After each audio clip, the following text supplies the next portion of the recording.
You know, some dates on the calendar just kind of pass by, right? They feel quiet. And March 8th might seem like one of them.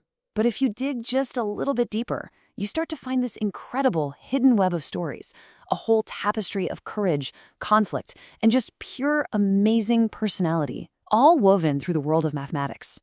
So let's just jump right into this with a riddle. What on earth could possibly connect a brilliant female philosopher from ancient Alexandria, a 17th century Jesuit astronomer totally caught between his faith and new science, and a 20th century engineer who loved playing pranks on his boss? Well, believe it or not, the answer is just a single day on the calendar. And that date is March 8th. As we're about to see, the stories it holds together tell us something really profound about the very human side of math. It's like a little snapshot of centuries of struggle, discovery, and genius. Now, for a lot of us, March 8th means one thing: International Women's Day. And honestly, that's the perfect place for us to start, because this date also connects us way back to Hypatia, the earliest female mathematician we have on record, who was tragically killed in March of 415 AD. But her story, amazingly, doesn't stand alone on this day. Okay, so first up, let's talk about two truly remarkable women. They're separated by more than 1,500 years, and their lives kind of bookend this long, often difficult journey for women in math. And both are connected in a really poignant way to this one day.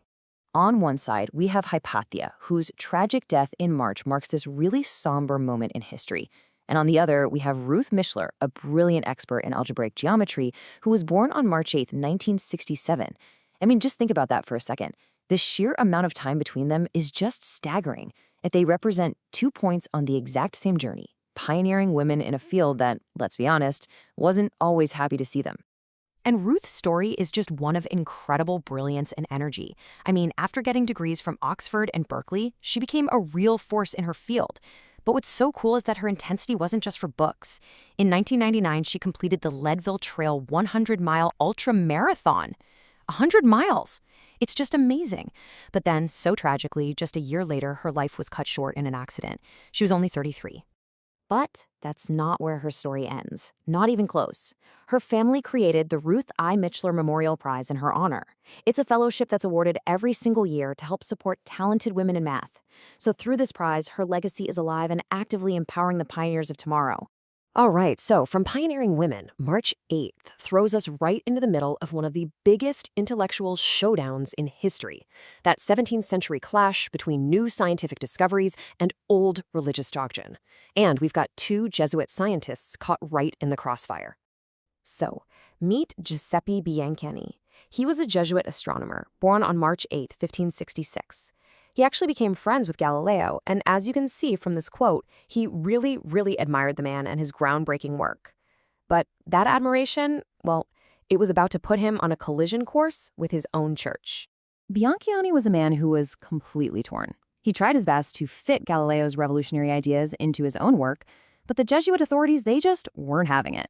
A censor reviewed his book and basically said it wasn't proper or useful because it had ideas that went contrary to Aristotle.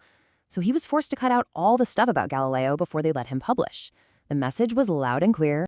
And get this, Biancani wasn't alone. Let's bring in Honoré Fabri, another Jesuit mathematician who died on March 8, 1688.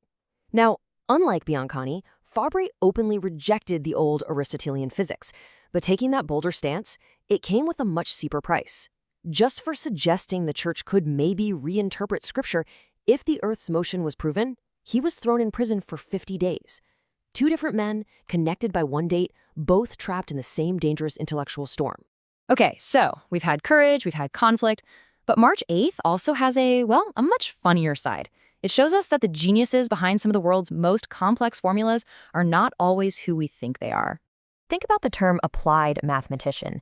The official definition sounds pretty serious, right? Solving complex problems, making mathematical models. It kind of brings to mind this stereotype of a very quiet, very intense academic. Well, let me introduce you to George Carrier. He passed away on March 8th, 2002. Because this was the real George Carrier. I mean, just look at this list. This guy completely shatters that stereotype.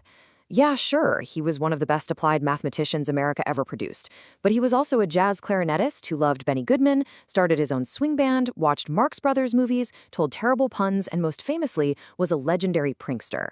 And this is my all-time favorite story about him. Just to give you a taste of his humor, he once arranged for the dean of engineering to get arrested. It was a fake arrest, of course, for a parking ticket, right in the middle of the department Christmas party. This was a man who just found joy and fun in absolutely everything.